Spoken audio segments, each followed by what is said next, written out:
This is Canucks Only. This is Canucks Only. Here are your hosts, Shylo Smith and Rob Young. All right. Good evening, Shylo. How are you? Oh, I'm doing good, Rob. It's been a bit. It's been a minute, hasn't it? Yeah, it's been a couple weeks. It's been summertime. The weather's been nice. The kids are out of school, do reasonable parent things and doing things with your kids during summer holidays. Oh, no, I just sent them to camp. I'm just like, off you go. Well, mine had a hockey camp this week. She wanted to try hockey again, and so we did that. And sort of danced around that with other summer things. And how's the temperature over in your neck of the woods? It's pretty warm today. Yeah, with some wildfire smoke. I don't. I like AC, so I worked from an office that had AC, and then I went outside and I came home into my AC. Into your AC vehicle, into your AC home. Nice. Uh-huh. Well, it's been a couple of weeks. It's Tuesday, August 4th. We're doing it on a Tuesday. I was going to say to you, hey, when there's a long weekend, as there was this past weekend, let's always aim to do on the Tuesday so we're not feeling guilty for missing the pod. Mm-hmm. But it's Tuesday. It's coming out of the long weekend, BC Day. And there's no news. There's not much to talk about, which is also part of the thing of recording every couple of weeks. I mean, I'm happy to jump on and record when something happens, but it's very unexciting at the moment. Yep. Not a lot going on. I mean, it's just sort of, everyone's looking for something to do, which is, I've seen some interesting articles, stuff on the Carolina, which basically was talking about how their possession game is just insane. Yeah. And, looking at, so everyone's trying to find a story. And now that you have to dig deep into stats to get a story when there's nothing else out there, right? So that's what they're doing. Well, I'm just quickly Googling because, as I've said before, and we've said that we don't do very much prep before these conversations. And so I've just Googled NHL training camp. And I don't know if this is this year, next year. I have no idea. It says September 6th. So maybe you'll find it. Okay. So it says 64 days a week ago. So let's go 57 days until training camp. Mm-hmm. I don't know what date that puts us at. 64 days. Anyways, that's a chunk of change. It's 2 months and a couple of days until training camp. So that puts us at, there's one that's September. What? Is that right? September 17th, it looks like training camp start. Okay. So we're 6 weeks away or so. Wow. And not unexpectedly. What's that? I was like, it feels so far away. And like when the playoffs are wrapping up, I was like, wow, it's so late in the year. Like it's like, and now we're like starting August and I'm already sitting here going, okay, well, let's just start the season. Let's go. What are we waiting for? The old days of exactly that, of the long summer, especially if you don't make the playoffs. Mm-hmm. And I watch all the, right to the end, right? A lot of people don't. You'll have as a casual viewer of watching the cup final or even the third round or whatever. But in the old days of like no news and no social media and no extended coverage, man, it made for long summers. It was agonizing. Mm-hmm. And I have NHL Network on now through my IPTV, and it's great. There's interesting things on there. There's old games. I mean, they were replaying this year's playoffs, which I didn't find that interesting because we just watched it. But some of the older stuff, there was, they had old footage of Gordie Howe the other day. They had 1980s Islanders winning the Stanley Cup. It was interesting because I just watched, ashamedly so, I just watched for the first time Miracle, the movie, about the 1980 U.S. Olympic hockey team. And my buddy at one point gave me grief for have not watched that. And I was like, well, I didn't really care about the Americans, didn't really care about, their plight. But it was a pretty good movie. It was interesting to watch. Shot in Vancouver, and John Ashbridge was the play-by-play announcer, which was very cool to see. since he's passed. And I remember seeing him in and around Rogers Arena, the legendary Canuck announcer or the PA announcer. But then I watched the documentary, and that was super interesting as well, because they were watching all the old players watch 16 millimeter footage of the Olympics that they had never seen before. And that was a lot of fun. That was neat to watch them. And, you kind of always wonder, like, why perhaps maybe more of them didn't play in the NHL, because there was Ken Morrow of the Islanders, then there was Dave Christian of Washington Capitals fame, Neil Broughton, who wasn't featured that prominently because I don't think he played that much. And there's one more that was kind of a reasonable name. I can't remember at the moment.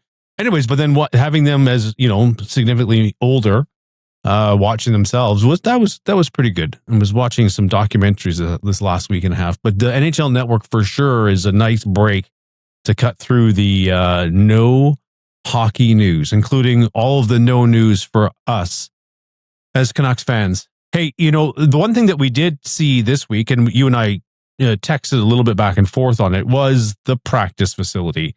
And just before we came on, I clicked on something. I think it must have been Harrison Price and Patrick Johnson from the province saying that, and to remind people that we are the only NHL team without a practice facility, which is shocking and not surprising all at the same time. I mean, what's your thoughts? I mean, I heard that and I was like, oh, of course we are. Of course we're the only team without it. Where's your head at with this practice facility? No, it doesn't surprise me that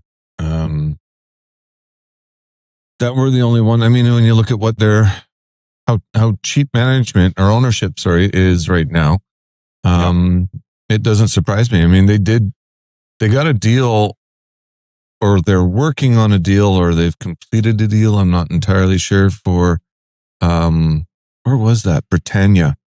Yep. With Britannia there. So that's going to be their next, or their new training facility, their practice ice rink, which it just makes me laugh, because we're using a community center. Really is what it is. For one, it's city ice, which means I played at Britannia the last 10 years, well, not 10 years, with the Kerrisdale guys that I play with, our beer league there. We moved over eventually to Britannia probably about 7 years ago, 8. Mm-hmm. And it was in the last 2 or 3 years, actually, it's kind of the destruction of that league a little bit. Our beer league is because it was a self-run 4-league team, gentlemen's hockey. Mm-hmm. And the ice became unavailable. They had problems with the ice plant. Yeah. And so we started losing time there, and it was hard enough as it was, right? Like the ice time was an improvement for where we were. We were twice at Kerrisdale and once at UBC for our league, but it actually led to kind of the demise of the league, because we couldn't do the format that we were doing, which was once a week and once on weekends, and you split the teams up anyways. But my first thought was, oh, okay, you're taking away city ice. Wonderful. That's great. Because for one thing, we don't have enough city ice in the Lower Mainland. No. As pretty much, what would you say, west of Hope, the only Canadian cities that cannot have frozen lakes and frozen water in the winter to skate outside. Yep. So, for one, there has never been enough city ice to play hockey on. And two, we don't have any outdoor rinks to speak of. And so, of course, the Canucks are going to take away another sheet of ice. So I made that comment on when the news broke. It was on Facebook, and I'm not using anything than my real persona on Facebook. And I said, and I made a comment. I said, there's not enough city ice as it is. And I'm curious about this part from you, is because when I commented, I sent you the screenshots. So 2 people replied on there. And I'm going to assume they have inside knowledge into what's happening. And they said, no, they're adding a second sheet. And I said, oh, okay, thanks for that. That changes things. So where's your head at? I mean, I sent you that. What sort of ran through your head at that point when I sent those comments? Yeah, I mean, I was like, yeah, I guess they are taking away, some more ice from everyone else, even though that even though that they're sticking a new rink in, that's still something like for public ice. It's still something where ultimately that should be used for all the services that aren't getting enough ice time.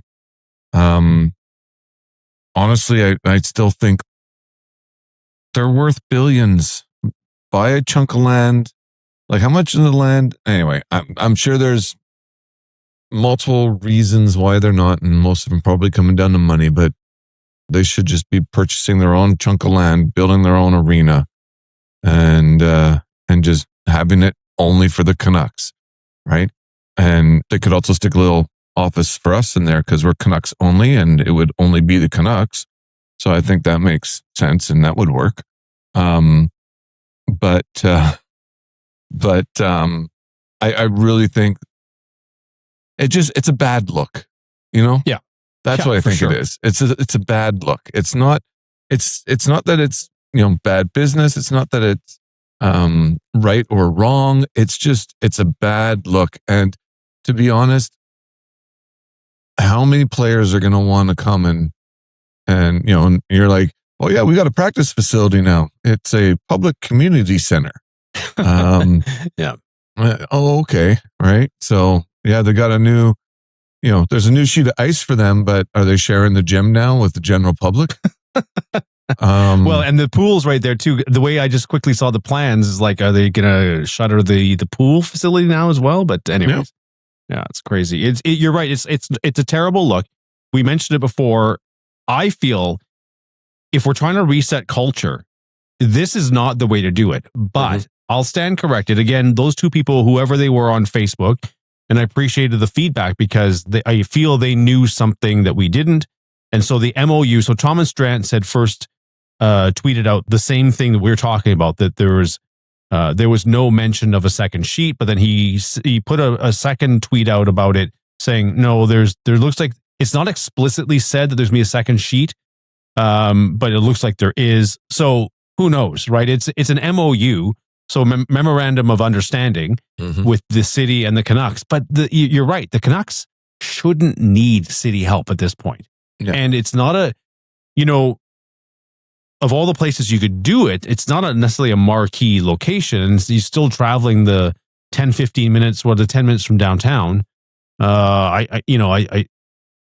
Ideally, the Concord Pacific land would be beautiful because it's right on the water. It's right across from the rink. I mean, it would be unbelievable, but that's a spend. And so obviously we know that this team is not spending right now. We're all they're trying to save money and in all the weirdest places. So it doesn't make any, it's not surprising anyone. But, and as we talked about, comparison to the Utah facility where they've built it for the Utah Jazz and the Mammoth, and it's fantastic. They're planning it all right there. They may or may not have the same restrictions when it comes to land, but that owner is spending money. And as you and I both well know, that look at the success that Vegas has had, and because their theory is first class everything. First class offices, first class facility, first class.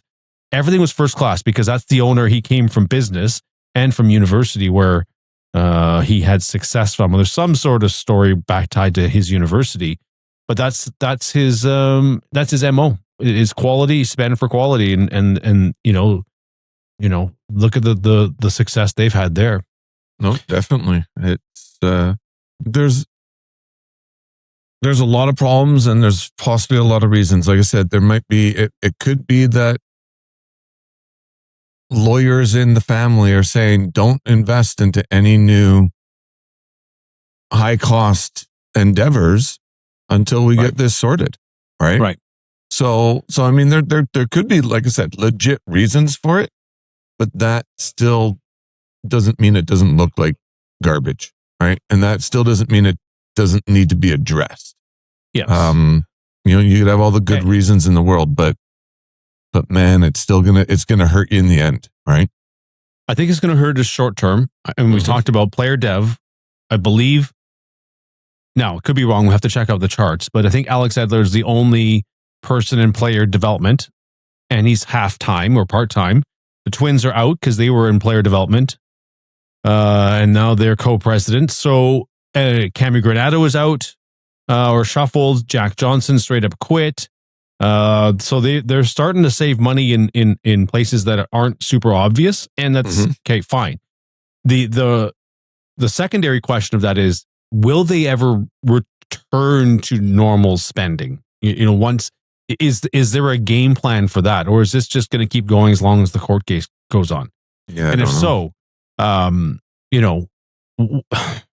it's frustrating because not only is it a terrible look, but you're actually affecting the next 2 to 3 years of development of all these young kids you're drafting, because you're not providing the right resources. As Francesco said he would provide them with all the resources, what he said in his press conferences. So I'm just looking at the player development department here. So Darren Hermanstone, okay, me and names. He just got hired in June. He's the director. Okay. The assistant director is Chris Higgins. Yep. Okay. Development coaches are Mikael Samuelson, Mike Romiskarak. I don't know. No, that's Komisarek. He's that old tough guy player. And Alex Edler. So those are the three. Those are three development coaches that they. It's fun. I keep forgetting about Samuelson and Komisarek because they only show up every August, September, and then you never hear from them again. Okay, so I stand corrected on that one. So they've got 3, 4, 5 people in there. Edler's only half-time, apparently. I'm not sure how that worked when we were doing that with Gonchar. It was unbelievable to have Sergei Gonchar on our coaching staff, but it was only half-time. Yeah, who knows? But maybe, we did joke in the past that there was too many assistant GMs, and maybe Cami was the I don't know, her shuffle. I don't know how that works for them, position-wise or money-wise. But it seemed a little bloated in those departments. But that's on them, right? So, because it's twice now we've lost hires because of being cheap. One, Evan Gold not getting the GM job, and then the OHL guy who declined the Abbey job because he was offered Canadian dollars and less than his OHL salary. So, a big hello to everyone watching on X and on YouTube. I see we have some viewers on there, so hello to you. And we are at Canucks Quest and _Pettersson. If you want to message in and have any comments on what's not happening with our current Canucks. And in the summer of I made a Canucks Quest video a while back, and it was called The Summer of Nothing. There was that one period where Jim Rutherford sat there and didn't do anything. Yep. And I think it was like it was almost a year. There was nothing happening. And then there was the Summer of Nothing. So, hey, I was watching on NHL Network, and it was showing the 2023 All-Star Game. And I just wanted to do a quick shout out to the YouTube channel is YOSOO. Yosu. I think maybe Yosu makes the most sense on how to say it, but this guy is unbelievable. He's only got 3,700 subscribers, but he is, every time I look for something on the Canuck archive, he's got it on his channel. So I just want to do a big shout out to him because I was watching the All-Star Game. It was the 3-on-3 format, and Horvat and Petey were playing together. And I looked away from a second, and I heard, and it was a Petey shift with Horvat. And the announcer said, "Oh, what a pass, what a pass." And then you could hear Ray Ferraro goes, "Oh, beauty." And I looked up and I was like, well, I couldn't see the pass. So I went and looked on it on YouTube. And, it's kind of that conversation we've been having for a little bit since, one, we went to the game, the Carolina game. We saw the Stanley Cup winners, you and I. That was a good game to go to. Yep. But the cause for concern for Petey's ankles. And if that ankles or tendonitis in the knee, if it's still bothering him, versus what was in, and I sent you the highlights there of how strong he looks in that All-Star game. So that's February 2023, which is not the All-Star game, which I believe, so it would have been the 2024 All-Star game where he came out of that injured, because that's when we did the big trade for Lindholm. That's when we faced Edmonton. So I guess that's the 2022-2023 season. So then it was the next year, so 2023, 2024, where it all fell apart. I'm just looking at some interesting stats on that too right now on NHL Edge. Nice. And so I went, as you said that, I flipped to Petey on his stats for 2022, 2023. And his skating, he has max speed, 23 kilometers an hour, or miles per hour, sorry. Because for whatever reason they do it in miles. Or is that 23? Yeah, 0.31 miles per hour. He had, in the season, he had 2 bursts over 22. He had 153 bursts between 20 and 22 miles per hour. And then he had 595 bursts between 18 and 20 miles per hour. And then when I switched to 2023, 2024, so those stats again, 2 at 22 plus, 153 at 20 to 22, 595 at 18 to 20. And then when you switch to the next season, it's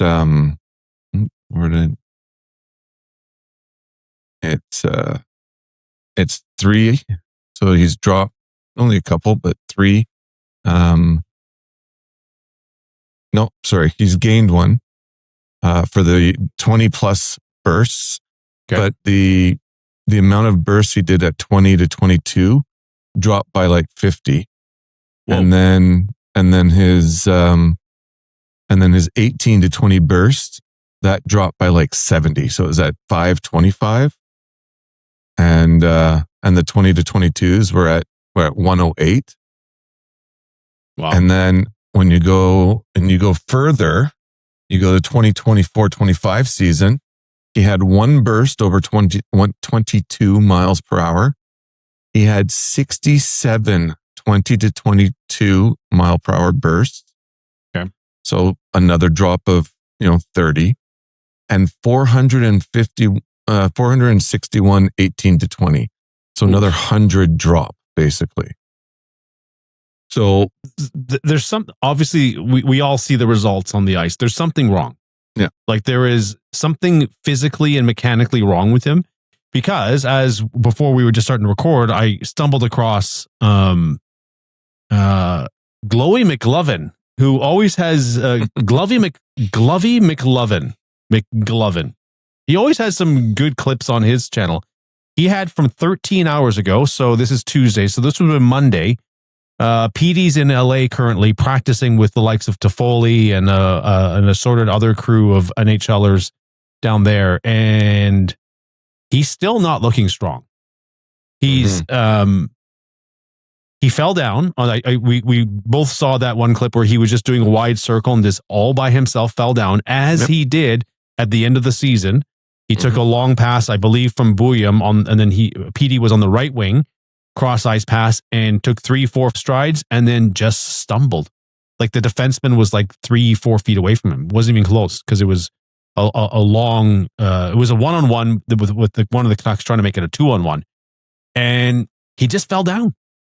So if for anyone that's watching, and I would encourage anyone who has maybe more access or insight than we do, because from our eyeball test, it looks like his ankles are a little wobbly. And it's, I think, the cause of a lot of things is even on this YouTube of his practice in LA from Glovey McLovin, he still looks weak on his skates. He doesn't look, my biggest fear that it's Peter Forsberg-itis, in that's what ended Peter Forsberg's career, was his ankles were shot, that you can't really support yourself. And they play a different game, but the way that PD's skating in this practice still is not generating any power with no one on him, let alone under duress and a defender draped on his back. That requires the strength that he was capable of, like, for sure. Like he was a gift. He's a gifted skater. Let's put it that way. And he is not looking anything close to that. So. Yeah, no, it's basically, it's interesting because a lot of the stats sort of look the same, but then there's some outliers where you're just like, you can see the downside, right? Just you go back to 2021 and Petey was, in the offensive zone 44.5% of the time. And then you bring that to now and it's dropped 2% and it's now 42%. So, and then you look at how much time he spent in the D zone, and back then it was 38% and he moved it up and now it's, 40%, 40.5%. So, where he is on the ice has been changing over the course of the years. So, 2023-24, 44%, 46%, and then it's down to 42% last season. Okay, so I'm trying to. I'm on that natural stat trick site you sent me. So I'm trying to look at anything that's. I'm still a layman when it comes to these advanced analytics. I would love to deep dive on it at one point, but the direct correlation, it's fine. Like that data is important. There's no doubt about it. But I'm looking for something that's really obvious. Now, one thing that jumps out to me on this. So last season to the year before. So the year ending 2026, or this last season to 2025. Now, what if this stat, and I'm curious on your opinion, is that the stat is hits taken. He took 96 hits last year. What do you think he took the year before? I don't know. I'd say a bit more, maybe, but I don't know. Or maybe not. So you think more. he would take he received 96 body checks. The year before, he received only 44. Oh, wow. So what does that tell you? Yeah. Wow. He's, it tells me that the players in the NHL know something's up and or they can catch him. Well, they can catch him, but they're also, they're making those hits too, because he's not evasive. He's not. Right. Now his block shots went through the roof, 78 and 16 the year before. Now this is, I'm pretty sure. Wait a second. What are we looking at here? So it says C and D for Vancouver Canucks. Yeah. So I clicked on PD as his name, Yep. and that's what pulled up. I just want to see here. So there's on ice and there's individual. So what are you looking at? Which one? Okay, so I that might be my mistake here. Let me double check. So that's DPD. So that's also interesting. Okay, here we go. This is a little bit better. So I'm on the right Pettersson. My mistake. Let's see here. Let's find his it's taken. No, okay, it's actually gone down. So that's my mistake. So he actually received less hits. He's actually doing better. Okay, that could be read a couple different ways. So from his rookie year, 60 hits taken, then 47, then 29, then 89, then 71, then 103. So 3 years ago, in the 2023-2024 that's his injury year. That's the year that everything went wrong, right? Yeah, he took 103 hits. The next year after that, 76, then 62. Okay, so that was the wrong PD. That would have been interesting, though. That would have been a very interesting tale, that if he's getting tagged more. So he's getting tagged less. No, he's also not in the play more, though. Right. He's not in the offensive zone more. He's not in a position of threat more. Yeah. Right. I mean, look at, like you said, his block shots went from 64 to 92. So that tells you he's in the defensive zone a heck of a lot more than he is in the offensive zone. Yeah. Where's his, do they break that down? And like his offensive starts. Yeah. Well, I got it here. So defensive, what are you looking for? Sorry. I'm just looking for offensive zone time versus defensive zone time. Yeah. So you're going to find that the only place you can get that is on NHL Edge, because I guess they copyright that information. Okay. And you can't yank it out without going to NHL Edge. but it's got his zone time. It's got his zone time in there. So for last season, he was 40.5% in the defensive zone, 16.7% neutral zone, and 42.8% in the offensive zone. And he was below average for offensive zone for the NHL average. So he's below NHL average. Oof. he was at NHL average, or just 0.1% below NHL average for neutral zone. And he was 0.4%. So the average was 40.1. He was 40.5 for being in the defensive zone. So he was above average for being in the defensive zone and below average for being in the offensive zone. Yeah. So, I mean, you know, you're not going to get hit as much if you're not in the offensive zone as much, right? You're not, you know, if all you're doing is blocking shots, which I find interesting. If he's got, like, I'm sitting there going, like, if he's got bad ankles, if something's wrong with his feet, and that, you know, the eye test kind of looks like there's something going on, like he can't stay on his feet, he's falling down for no reason, he's weak on the boards, he's, you know, all these things that look like it's a foot thing, but yet he's out there trying to block shots. And I'm like, is that really the best thing to be doing? Yeah. You know, because, like, you know, 60% of the block shots are going to be at your feet. So anyway, that's sort of neither here nor there. But yeah, his stats, they're just, it's weird. It's like some of them just look like everything's normal. But when you pair it up with the eye test, we know it's not, right?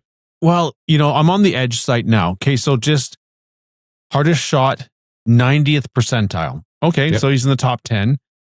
The skating speed is 73rd percentile. So he's in the top 25%, which is not great. Most miles skated, 84th percentile, so top 15% there. But shots on goal zone map is 73rd, 63rd, 82nd, 82nd. I mean, is that still percentile? I guess it is. But his zone time, you know, he should not be in the sentence average. Yeah. You know, his zone time is less than 50th, and 58th percentile. He was until this season a top 10 paid athlete in the league. Top 12, top 15. So, I mean, it's the same conversation. They still have their work cut out with him. And, you know, just thinking about some of the comments at the end of the season, specifically Chris Higgins, and I think it was Daniel Sedin that said that, you know, Higgins was a lot more blunt and pointed at Pettersson, and Daniel was a little bit more, he beat around the bush a little bit more, but talking about if those players don't want to be here, then they'll try and move them. Anyways, it'll be curious to see if that actually happens. Now, I mean, we've talked about the salaries. Now, the dust is settled. So Celebrini signed his contract. Bedard signed his contract. Carlson's got his contract. So the high watermark has been set. Now, how do you feel about the 11-point blah blah blah for Pettersson now? Like, has that changed? No, he's still overpaid, I think. I mean, I understand how all the, you know, the percentages of the cap and based on everything else that's going on in the NHL, and you might look at it and go, yeah, okay, that's reasonable. He's sitting there and it's going to look a little bit better next year as well. But it doesn't when you pair it with the eye test, right? I'm sorry, but, like, we're talking about a guy that got, what, 50 points last year? 15 goals, you know? The year before, he got 15 goals and 45 points, you know? And it's like this, if you're getting paid $11 million, you should be breaking 100 points. Yeah. And that's, so I'm, you know, sure. Yeah. I mean, is it a little less sour? Maybe. But I'm like, I still want to see this guy. I want that, you know, that 2022, 2023 kid back, right? Who was in the 95th percentile for, like, everything and was, you know, 102 points and just dominating everything. Like, where did that kid go? That's the kid I want back. Right. And whatever happened in the 22-23 season, you know, the 23-24 season was just a massive drop off, right? Yeah. And then another massive drop off, 24-25. And now here we are where, you know, he's a 50-point player. And I mean, I'm going to ask AI how many 50-point players make over 10 million a year and see what it has to say. But yeah, so that's my thoughts on it. You got something to say while I type here. So the 11 point, is it 6? That's what he makes. It's such a bad memory. I've erased it out of my brain. So for me, if he gets close to a point a game, which is probably not going to happen, so that means he's going to get around 70 points. Am I okay with it? No, not really. But it's not as bad as it was last year or the year before. At 45 and 51 points. 45 points was in 64 games. So you extrapolate that out to 80, 82, you're probably into the high 50s, 57, 58 points, somewhere around there. It's still not good enough. Yeah. Now, in life, it's one of those things where the only person you can change is you when there's problems. And really, I think that's probably the sagest thing we can all do at this point is really change our expectations to zero expectations. I think we have to shift that Marco Rossi is our number one center. PD is our number two. Let's see what Braden Coots does and take it from there, really, because I think that anything else than that is absolute lunacy and the actual definition of insanity, because we're hoping something different is going to happen. Now, looking at that practice footage that Yosu has on YouTube from yesterday, he doesn't look that good. He tried to one time, as you and I were discussing, one time out of the corner, and he kind of fell down. Like he lost his back edge on the one timer, which was his bread and butter, one of his 3 amazing weapons in his toolbox, and it's falling down in practice still. So until someone's a little bit more honest about this, and that's primarily comes to PD, but I guess if you're too honest, then you really can't trade him. And so I guess the subterfuge is going to continue until they can actually move on from him. But actually, that kind of, in just talking about that out loud, it kind of makes me feel a little bit better because he's not going to resurface. He will never be the PD that we saw from 23-24 over a point a game, or the 22-23 scoring 102 points. That guy's gone. And so I think I've just changed my own mind, is that I'm fine with him on this squad, but I went from, okay, he's fine as our second, third line center, to you got to move him for sure, to, okay, we can keep him because the salaries are so high now, to I think that you still have to heavily pursue moving him.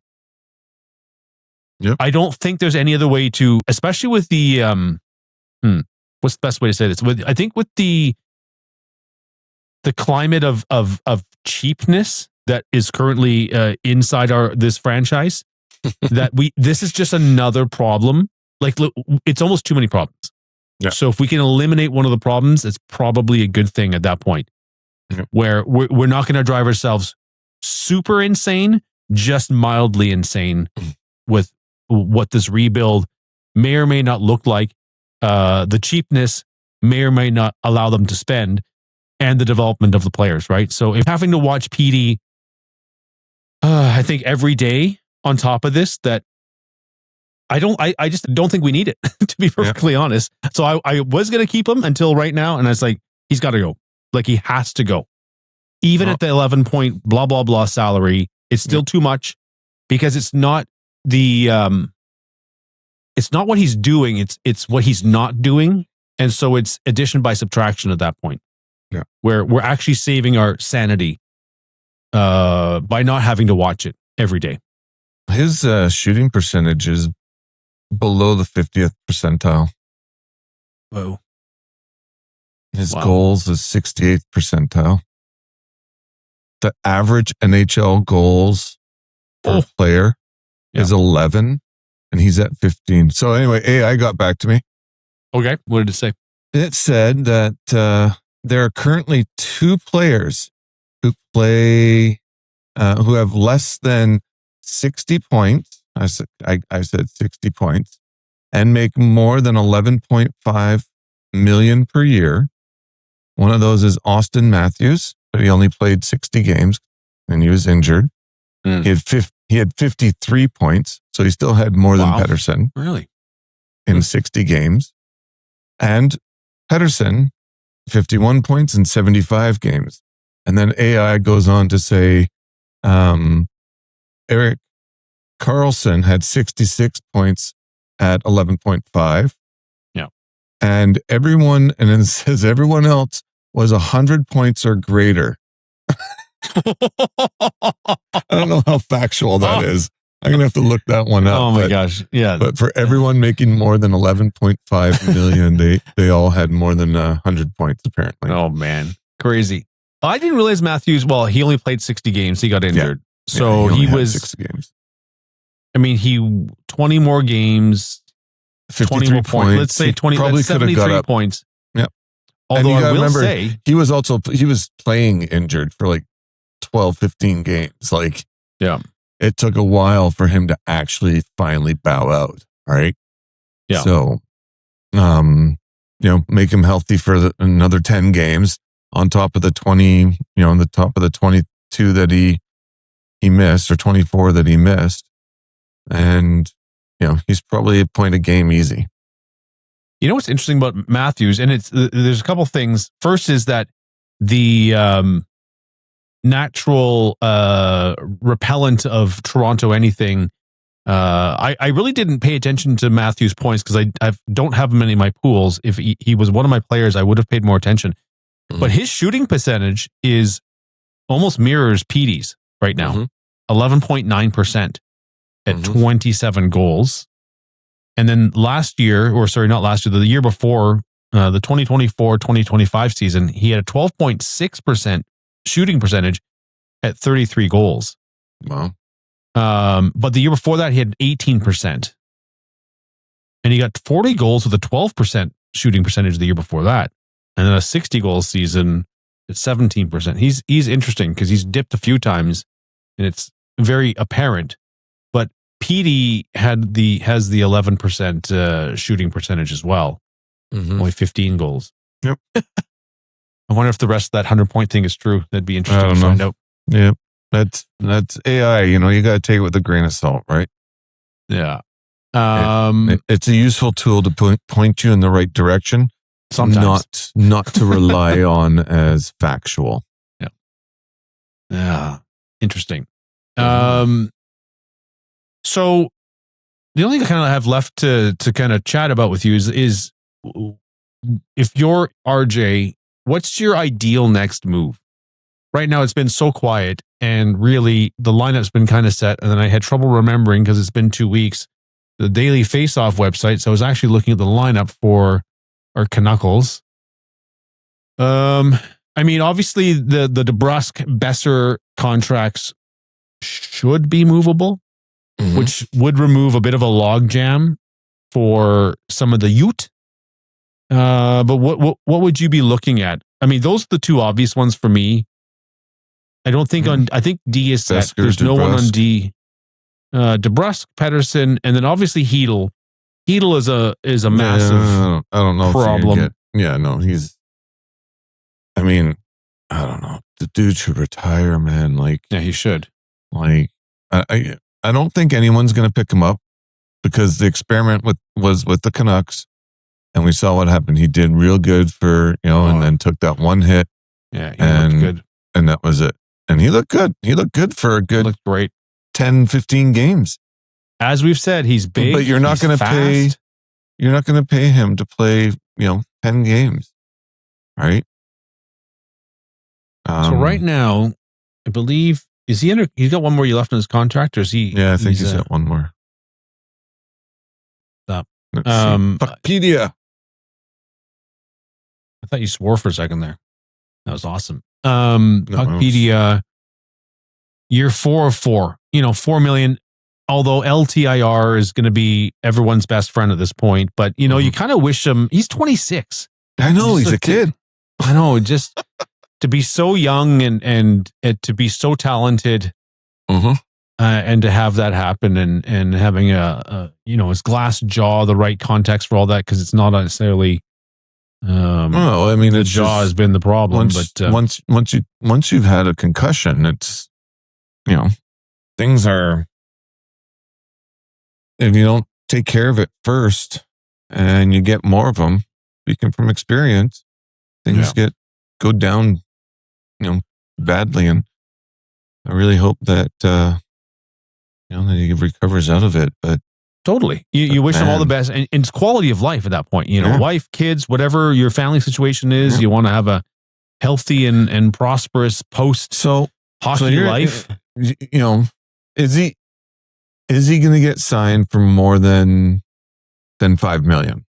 If they decide to sign him, is he going to get signed for more than $5 million, or is that sort of where he's capped at? I personally have him capped at $5 million, with the thought of, like, if he came back and had a full season, he would be a steal to have at $5 million. You know what I mean? And what you could do is you could bonus the crap out of his contract. You pay him a base of 4 and said, hey, if you play all your games, we'll pay you 6.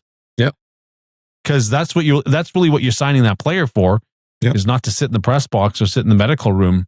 Because he's a nice looking player. I mean, I'm still choked that we didn't get Will Cooley out of them instead, and holding out for potentially, Miller on paper at the time should have garnered more than Philip Hedl, like, for the forward coming back. But and now I heard that the Rangers are maybe moving on from Cooley as well, but not. It's just it's a mess. So, but it is what it is. Didn't happen. But I'm just a little shocked that was the player coming back. The first thing that you pull up when you Google him is 5 concussions.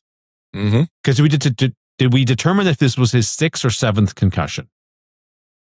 I don't remember. I think it's 6 or 7. So he came over with minimum of 4 concussions, which is like, that's a no-go zone. That's like, no, sorry, do not bring up his name again in trade talks, because we're not taking him. Unless they knew that they were okay with just putting him on LTIR.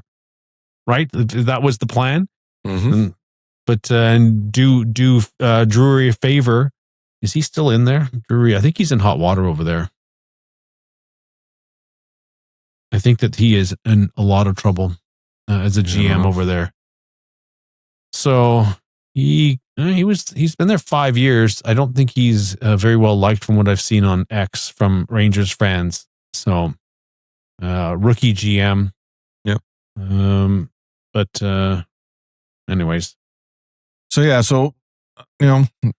just saying, Boeser, Hedl, DeBrusk. Those are sort of the 3 that I'm looking and seeing what I can do with. Pettersson as well. Yeah. And if I can, then make something happen.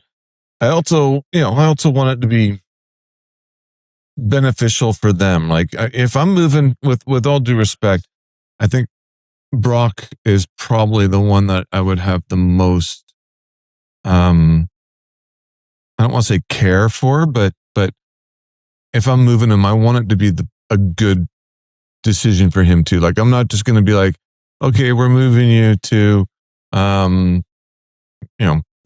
Calgary Flames, or, we're moving you to a bottom feeding team. Like, I would do what I could do to try and get him into, a top 7 team, right? Yep.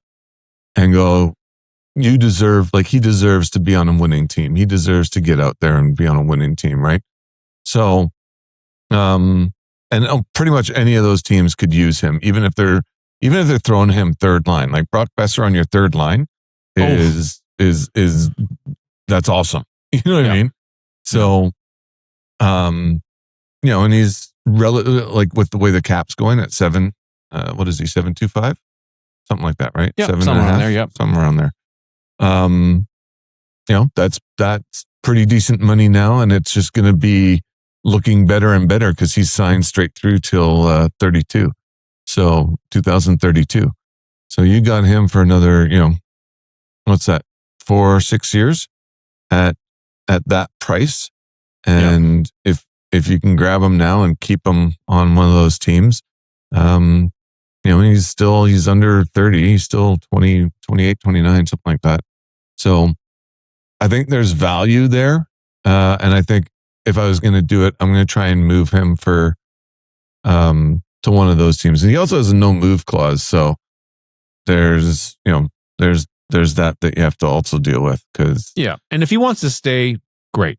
But it's really, he seems like such a good guy. And, if he's a Canuck for life, great. If not, send him somewhere nice.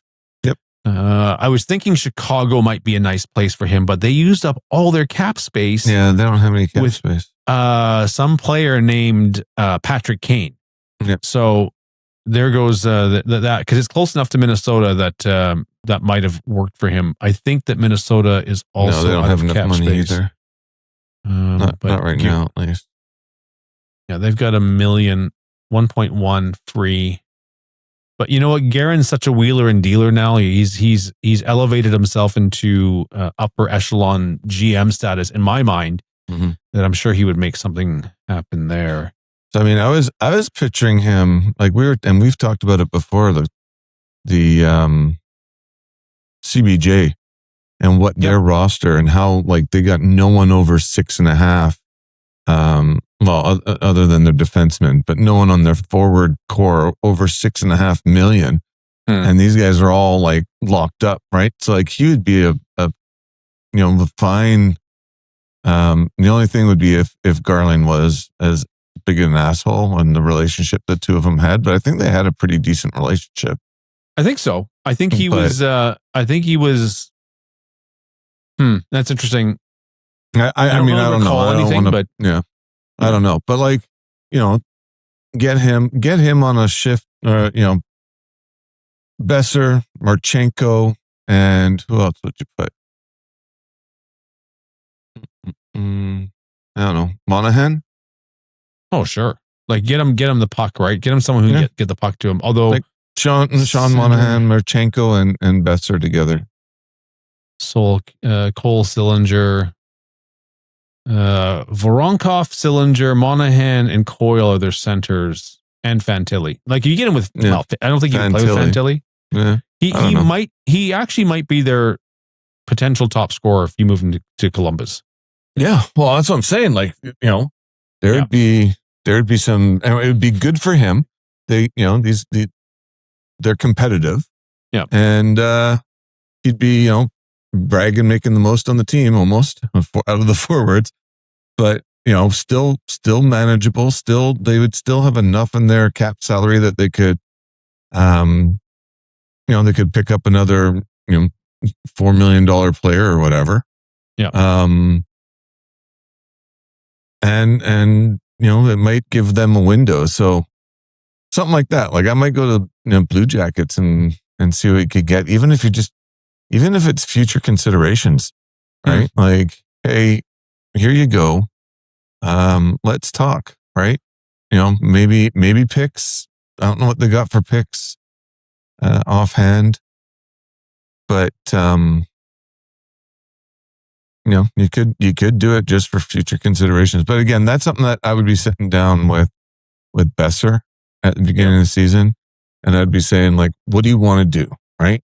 And if he's like, I want to win, I want to be on a winning team, and like, you can be like, okay, so this may not be a winning team for a few years. You're 20, 29. Right. If our window is 4 years, 5 years from now, and you're pushing 34, do you want to go through this, or do you be, if you do, then with the understanding that it's going to be tough, right? And, for sure. And let him make that decision. I think Brock is the only one that I would give that courtesy to, right? Sure. Pettersson, DeBrusk, Hedel, I'll throw Demko in there. If I can get a deal and make a deal for them, like I'll do it, right? Yeah. But with Brock, I'm going to be. It would be a conversation, definitely, and I'd do my best to get him somewhere good. I'd be very curious where his head's at with all that. it's a good destination for a few people, but he would look good in Carolina. Yeah, he'd look great in Carolina. They have the room. You could put him on almost any line, maybe minus the line that you want Jarvis on, and he's an instant sniper. Like they don't have a past Jarvis, and Jarvis I think he had a decent year, 30-goal season. But you put Boeser with one of the top two lines and even the third line, like we'll put him you with could even break up the Taylor Hall, Stankoven, Jackson Blake line and insert Boeser in and around those pieces, and that would be great because he would just trail in. Stankoven, Hall, and Boeser. Yeah, and Jackson Blake though, he's very creative and he can pass too, right? Yep. So no, I know. Yeah, yeah, you're right. But yeah, he deserves the conversation. I'm just tootling around and seeing who's got what cap space at the moment. Yeah, who can actually afford them? Everyone's kind of gotten full up. Buffalo might be able to make it work. Would hate to see him in a Boston uniform, but they don't have quite enough room. Anaheim they are screwed. Yeah, and you want him to go to Montreal would be another spot for him if you wanted to really take a kick at the can of winning. Yeah. They do have enough room, and to fill the void of, well, interesting, they had all that success without Patrick Laine. He would step right in and past Caulfield. Let's see. Yeah, he would step right in. He would be third line sniper. He would be the new Toffoli for them. Yeah. And that'd be pretty deadly. They're stacked. Because he'd probably be playing with Oliver Kapanen or someone like that.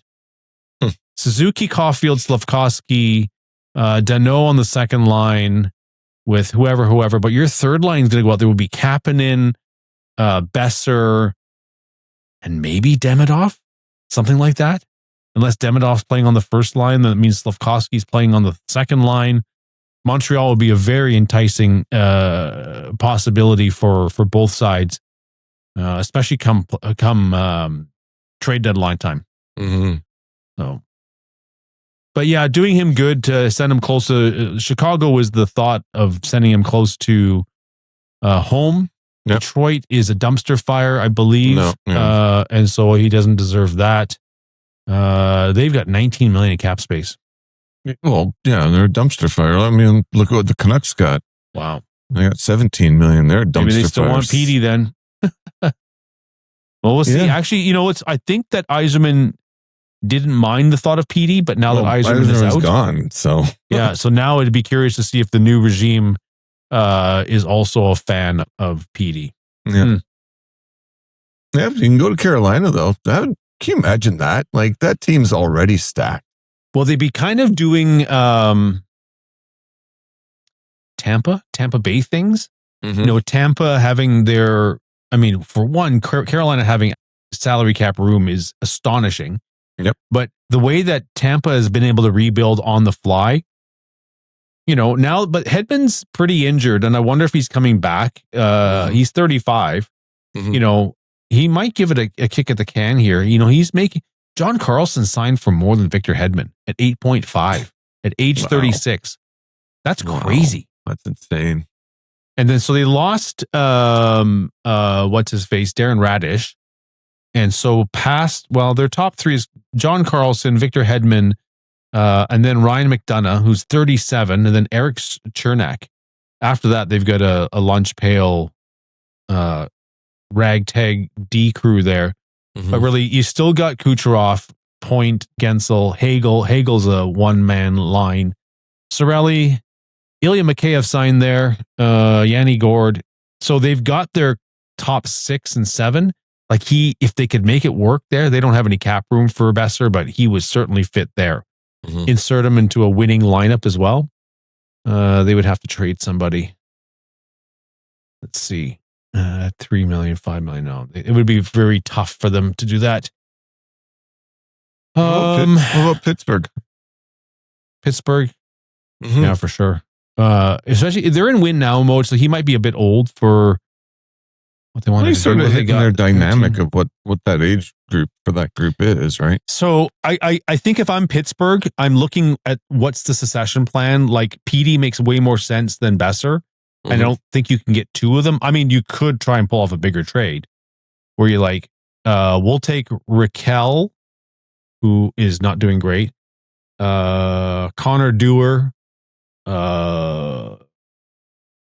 take 2 or 3 players back, and you could do it if you're just trying to dump salary.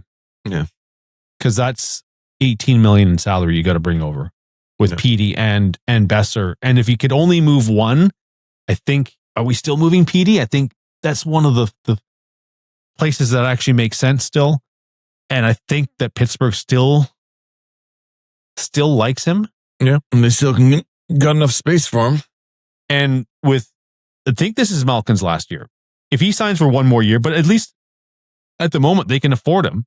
Yep. And so they'll have 3 centers that are elite. Yep. All either crippled or old.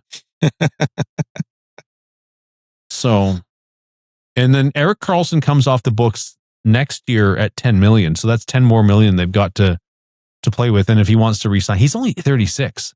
There's no way he's re-signing at 10. He'll probably, I'd be surprised if he signed anything more than 8. So they could afford him. Chris Letang's 3. Yeah, Pittsburgh still makes a ton of sense for PD. And I would just, even if it's a favor, we'll take the hit on that. Yeah. Future considerations. I'll give you $20 if you can name Pittsburgh's second goalie. Arthur Silovs. Yeah, he's their number 1 goalie. Who's their number 2 goalie? I don't know. No idea, to be honest. Sergei Murashov. I still have no idea. Exactly. Yeah. So I think Silovs, I can't even do his name now. Silovs, yeah. Silovs is their number 1 now? Yep. Huh. Okay. Yeah, he re-signed as an RFA. I don't think he was UFA. I think he was RFA. How long did he sign for? Just 1 year. Oh, that's okay. And to all the Canuck fans that freaked out about Silovs, I'm still standing by my thing that he needs to go to Specsavers, check his eyesight for his long shots. But he signed a 1-year deal. So there's no goalie of the future in Pittsburgh with Silovs. So everyone can calm down on the Silovs train because we didn't lose what we all felt we were losing, minus his AHL run, because even the AHL, he was letting in long shots that he shouldn't. No self-respecting goalie should have with decent eyesight. Yeah. So, yeah, he's signed for 1 year, $2.8 million, which is basically entry level. Yeah, given that the 18 million is the new ceiling, 2 to 3 million is the new entry. So, it's not bad. Yeah, but for the Pens. Yeah. But, well, with that September 17th, you said, so that's 6 weeks of training camp. The dust is settled. There's not as much opportunity. Even like New Jersey Devils have 3.8 in cap space. Florida is $34,000 in cap space because somehow they sneak surprised Brady Tkachuk to come play with his brother. I had no idea. Did you see Matthew Tkachuk say that? No. Well, I had no idea about the trade. I didn't know he was coming here. Come on. What a liar. I had no idea. Even St. Louis, which would have been an easy dumping ground, have quietly spent, they've only got 4.3 million in cap space and they're full up. For a very middling, gonna do nothing team. Although Torrey Krug is 35 and he's on IR. His 6.5 might be contributing. So, but that's just that's a burial ground at the moment. There's no way that St. Louis is doing anything. See anyone else that even perennials such as Colorado, they have no space. San Jose, 3.3 million now only in space. So yeah, the dust is settled. Logan Couture is still their number 1 paid player, except for some guy named Macklin. Celebrating. Where is he? His salary doesn't kick until next year. He's still only making $900,000 this year. So right now, Logan Couture is basically Darnell Nurse is their highest paid player. Jacob Trouba is only 32. Interesting. Anyways. I just switched the stats to, because I had it on all strength for Pettersson. Yep. So I just went to even strength.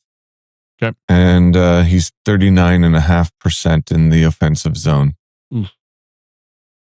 Wow. He's probably getting 90 seconds on the power play, right? That's even. Yeah. Power play, he's 63%, right? So he's above average there. But even strength, he's under 40%. That's completely terrible. It's just no way around it. That's just it's no good. Yep. He's got to go. I've officially changed the t-shirt back to PD must go.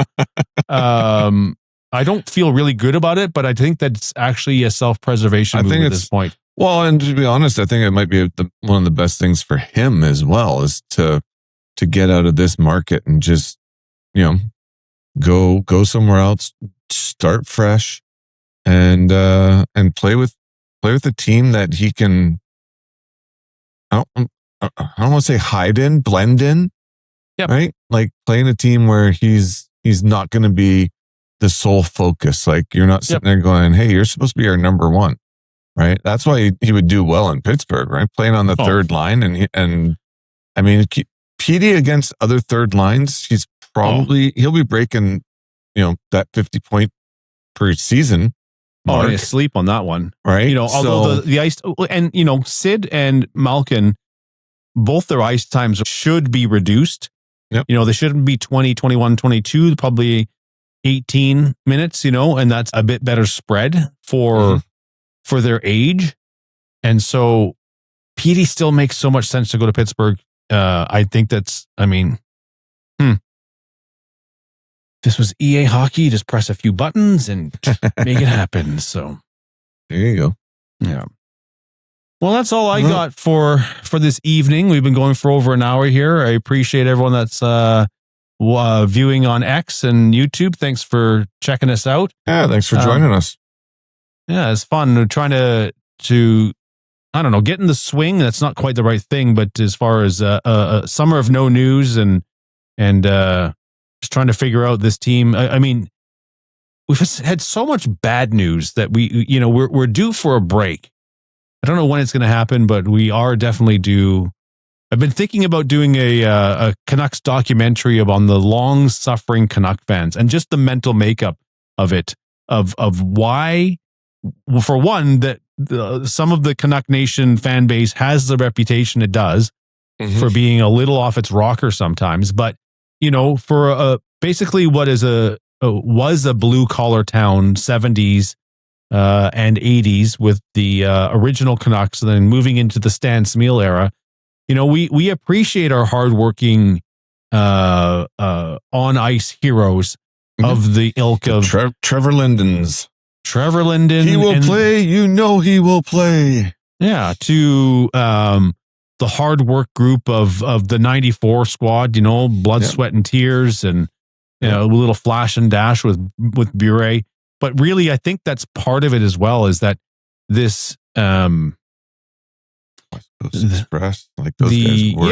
the hard work, down, underdog, work hard, Morrison's, the Bertuzzi's, along with the gifted Naslund. We appreciate our hard work. And I think that's part of what we're also feeling is in dealing with what we see with PD is that lackadaisical attitude and almost like I don't really care because we care so much. And obviously we still haven't won, as a fan base, as a 50 plus year fan base. But going back into the Western Hockey League when the Canucks were there, we still haven't won. And so, until we do, this fan base will still be slightly crazy, and will still be really crazy if we ever do win in our lifetimes, which may or may not happen. But yeah, the documentary would be around what does it mean to be a Canucks fan, and really thinking about era by era, from the 70s to the 80s. Then you've got the 82 team moving up, out of that team to watching Tanti and then trading Tanti to, Petri Skriko and hopes and dreams of these little smallish forwards until we got Linden and then Bure and then, West Coast Express, Naslund, and then moving into the Sedins and then, 94 to 2011. But, we've suffered a lot. And this is just so on point. This whole Pettersson, but even the current status of Pettersson now just leans so hard into our miserableness, our suffering, and even leading up with all the JT Miller drama into this. It's just, it seems to be par for the course. Mm-hmm. And so my idea is to have a camera, right? And people say, "What's it mean to be a Canuck fan?" and watch the anger, tears, or frustration. All of the above. I think that other fan bases don't really understand, unless you're talking about maybe the Boston Red Sox or even the Lakers. I was watching them on documentary on Jerry West on the suffering of the Lakers, and I understand better now that fan base. It's a great documentary. The fact that Jerry West is the player in the NBA logo, but I didn't realize what a great player he was because I'm not really an NBA fan overall. But I've heard the name, but he is quite the figure, this Jerry West. And, you don't hear him talked about, other people hear about Gretzky and oh yeah, Gretzky. Jerry West didn't have that same sort of cachet unless you were listening a little harder or already an NBA fan, but it was a great documentary. But the Lakers, they kind of deserve all their success. He is a genius, this guy. Not only as a player, but also as a GM. So anyways, that's my story. I'm sticking to it. I got nothing else to talk about. So talking about the NBA now. I'm good too. So, all right, my friend, have yourself a good evening. Will do. And thanks again to everyone watching on X and YouTube. And we'll catch you in the next one, Shylo. Yeah, well, hopefully there's a bit more news and a little bit more excitement to bring to the table. But as it is right now, go Canucks, go wherever we're going. We're in the summer doldrums. All right, man. Have a good night. Have a good night. All right, talk to you later. Okay, see ya. Thank you for watching Canucks Only. Canucks Only. If you enjoyed this episode, please like, share, and subscribe.